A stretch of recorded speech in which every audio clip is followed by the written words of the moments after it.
బీసీలకు సంబంధించినటువంటి 42% రిజర్వేషన్ ప్రక్రియ ఏర్పాటు చేస్తామని చెప్పడం జరిగింది. కానీ ఈరోజు 2 సంవత్సరాలు కావస్తుంది. 2 సంవత్సరాలుగా బీసీ రిజర్వేషన్ సంబంధించినటువంటి ప్రక్రియ ఇంకా పూర్తి చేయకుండా తమ చేతగాని తనంతో ఈరోజు మరి భారతీయ జనతా పార్టీ మీదనో కేంద్ర ప్రభుత్వం మీదనో బట్టగాల్చి ముఖం మీద వేసే విధంగా బురద జల్లేటువంటి ప్రయత్నం కాంగ్రెస్ పార్టీ చేస్తా ఉంది. ఈరోజు కాంగ్రెస్ పార్టీ తీసుకొచ్చినటువంటి 42% రిజర్వేషన్ అది బీసీ రిజర్వేషన్ కాదు, బీసీలకు మేలు జరిగేటువంటి రిజర్వేషన్ కాదు, బీసీల సంక్షేమం కోసం తెచ్చినటువంటి రిజర్వేషన్ కాదు. ఇది మతపరంగా ఓట్ల కోసం బుజ్జగింపు రాజకీయాల కోసం ఇది ముస్లింలను మేలు చేసేటువంటి రిజర్వేషనే తప్ప ఇది రిజర్వేషన్ బీసీలకు ఏమాత్రం మేలు జరగదని ఈ సందర్భంగా మనవి చేస్తున్నాను. ఎందుకంటే ఈ రాష్ట్రంలో స్థానిక సంస్థల ఎన్నికల్లో 34% రిజర్వేషన్ అమలు జరిగినటువంటి రాష్ట్రం ఇది. అలాంటి ఈ రాష్ట్రంలో బీఆర్ఎస్ పార్టీ అధికారంలో ఉన్నప్పుడు వాళ్ళు కూడా ఇదే విధంగా మతపరమైన రిజర్వేషన్స్ 12% తెస్తామని చెప్పి అనేక రకాలుగా ప్రయత్నాలు చేశారు. 12% ముస్లిం రిజర్వేషన్ ఇస్తామని చెప్పి శాసనసభలో ముఖ్యమంత్రి గారు స్వయంగా ప్రకటించారు. ఆ రోజు మజ్లిస్ పార్టీ చేతిలో కీలు బొమ్మగా ఉన్నటువంటి కేసీఆర్ ఇదే విధంగా రోజు మజ్లిస్ పార్టీ కనుసైగల్లో 12% రిజర్వేషన్ కోసం ప్రయత్నం చేశాడు. రిజర్వేషన్ కోసం ప్రయత్నం చేయడమే కాదు 34% ఉన్నటువంటి బీసీ రిజర్వేషన్ మరి ఏ రకంగా కేసీఆర్ 23% తగ్గించాడో తెలంగాణలో ఉన్నటువంటి ప్రతి బీసీ బిడ్డ అర్థం చేసుకోవాల్సిన అవసరం ఉంది. ఈ రాష్ట్రంలో 34% బీసీ రిజర్వేషన్స్ అమలు జరిగాయి. మన హైదరాబాద్ లో 150 సీట్లు డివిజన్లు ఉంటే 50 డివిజన్లను 33% పైగా బీసీలకు కేటాయించినటువంటి పరిస్థితి ఉండేది గతంలో. కానీ కేసీఆర్ పోతూ పోతూ 33%, 34% నుంచి 23% తగ్గించిపోయాడు. మళ్ళీ ఈరోజు రేవంత్ రెడ్డిని అడుగుతా ఉన్నాను, 34% ఉన్నటువంటి రిజర్వేషన్ ఈ బీసీలకు ఈరోజు పెరిగిందా తగ్గిందా చెప్పాల్సినటువంటి అవసరం ఉంది. ఈరోజు 42% రిజర్వేషన్ 10% ముస్లింలకు తీసేస్తే బీసీలకు వచ్చేది ఎంత ఈరోజు అర్థం చేసుకోవాల్సిన అవసరం ఉంది. 42% నుంచి 10% తీసేస్తే బీసీలకు మిగిలేది 32%. మరి మీ రిజర్వేషన్స్ పెంచకముందే ఈ రాష్ట్రంలో 34% స్థానిక సంస్థల ఎన్నికల్లో అమలు జరిగినటువంటి ఈ రాష్ట్రంలో 2% స్థానిక సంస్థల ఎన్నికల్లో బీసీ రిజర్వేషన్ తగ్గిందనే విషయాన్ని మనం చూస్తాం. బీసీలకు మేలు జరిగేటువంటి చట్టమా ఇది? బీసీలకు అన్యాయం చేసే చట్టం అని అడుగుతా ఉన్నాను. అందుకే భారతీయ జనతా పార్టీ తరఫున ఈరోజు అడుగుతా ఉన్నాను, షెడ్యూల్ క్యాస్ట్ జనాభా పెరిగిందని చెప్పారు, షెడ్యూల్ ట్రైబ్ జనాభా పెరిగిందని చెప్పారు, ముస్లిం జనాభా పెరిగిందని చెప్పారు, కానీ బీసీ జనాభా మాత్రము తగ్గించి చూపించేటువంటి ప్రయత్నం చేశారు.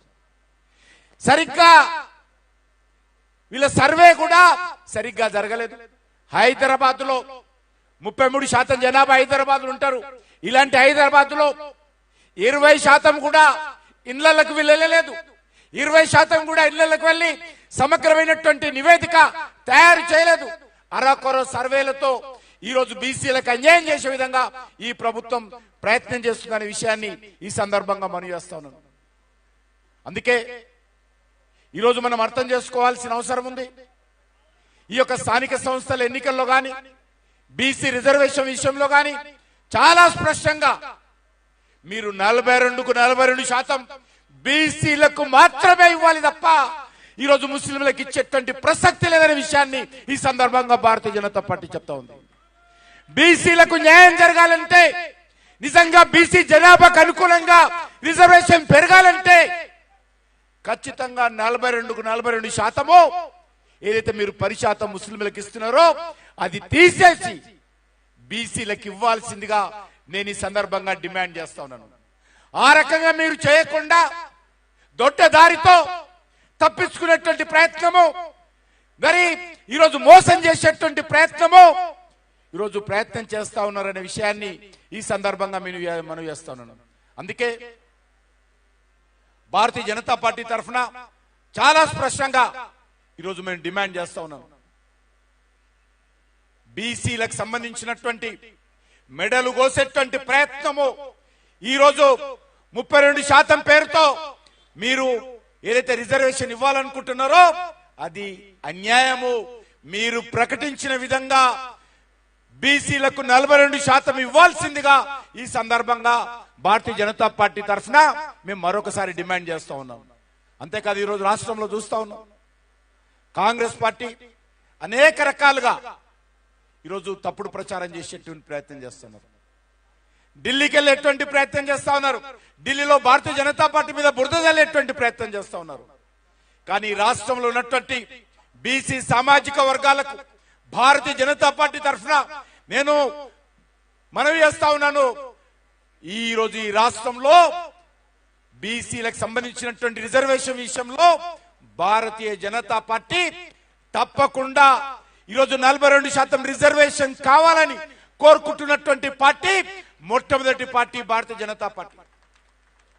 ఈ రాష్ట్రంలో గత 11 సంవత్సరాలుగా ఈ దేశంలో ఒక బీసీ ముఖ్యమంత్రిని స్వాతంత్రం వచ్చిన తర్వాత మొదటిసారి ఇచ్చినటువంటి పార్టీ భారతీయ జనతా పార్టీ.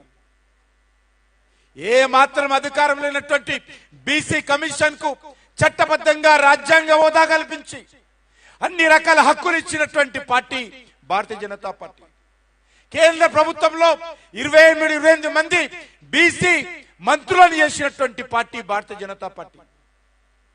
ఈరోజు కాంగ్రెస్ పార్టీని అడుగుతా ఉన్నాను. ఇంతకుముందు పెద్దలు చెప్పారు, స్వాతంత్రం వచ్చిన తర్వాత అనేక సంవత్సరాలు మీరు పరిపాలించారు, ఈ రాష్ట్రాన్ని పరిపాలించారు, దేశాన్ని పరిపాలించారు.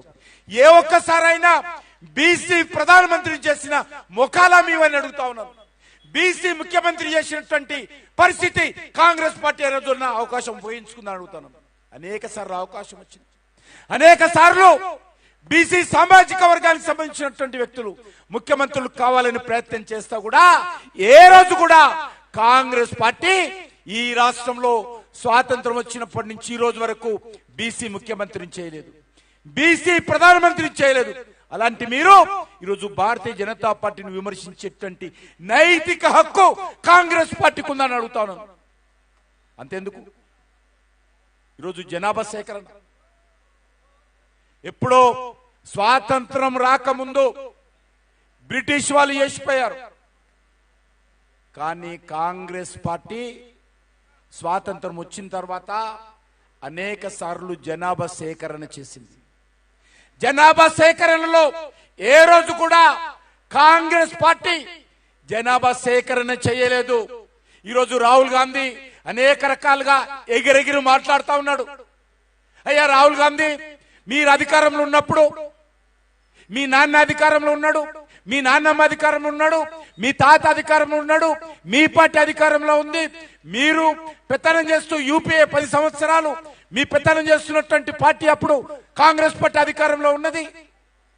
మరి ఎందుకు బీసీ జనాభా సేకరణ చేయలేదో రాహుల్ గాంధీ పార్లమెంటు ముందు ముక్కుకు నాలుక రాయాల్సినటువంటి అవసరం ఉంది. ఈరోజు భారతీయ జనతా పార్టీ కేంద్ర ప్రభుత్వము, ఎన్డీఏ ప్రభుత్వము చాలా ధైర్యంగా ఈరోజు నిర్ణయం తీసుకున్నాం. శాస్త్రీయంగా, రాజ్యాంగబద్ధంగా, చట్టబద్ధంగా ఈరోజు జనాభా సేకరణ స్వాతంత్రం వచ్చిన తర్వాత ఏదైతే బీసీకి సంబంధించినటువంటి సామాజిక వర్గాల వివరాలు కూడా ఈరోజు రానున్నటువంటి 2026లో ప్రారంభమయ్యేటువంటి జనాభా సేకరణలో భారతీయ జనతా పార్టీ మొదటిసారి చేయబోతుందనే విషయాన్ని మనం చూస్తున్నాం. ఈ దేశ చరిత్రలో బీసీలకు సంబంధించినటువంటి సామాజిక న్యాయం ఎప్పుడు జరుగుతుందంటే నరేంద్ర మోడీ గారి నాయకత్వంలో బీసీ జనాభా సేకరణ పూర్తయిన తర్వాతనే ఈ దేశంలో బీసీలకు సామాజిక న్యాయం జరుగుతుంది. అది నరేంద్ర మోడీ గారి నేతృత్వంలోనే జరగబోతుంది, భారతీయ జనతా పార్టీ నేతృత్వంలోనే జరగబోతుంది అనే విషయాన్ని ఈ సందర్భంగా మనవిస్తున్నాను. రాహుల్ గాంధీయో కాంగ్రెస్ పార్టీయో ఏ రోజు కూడా మాటలు కోటలు దాటాయి తప్ప వాళ్ళు ఏ రోజు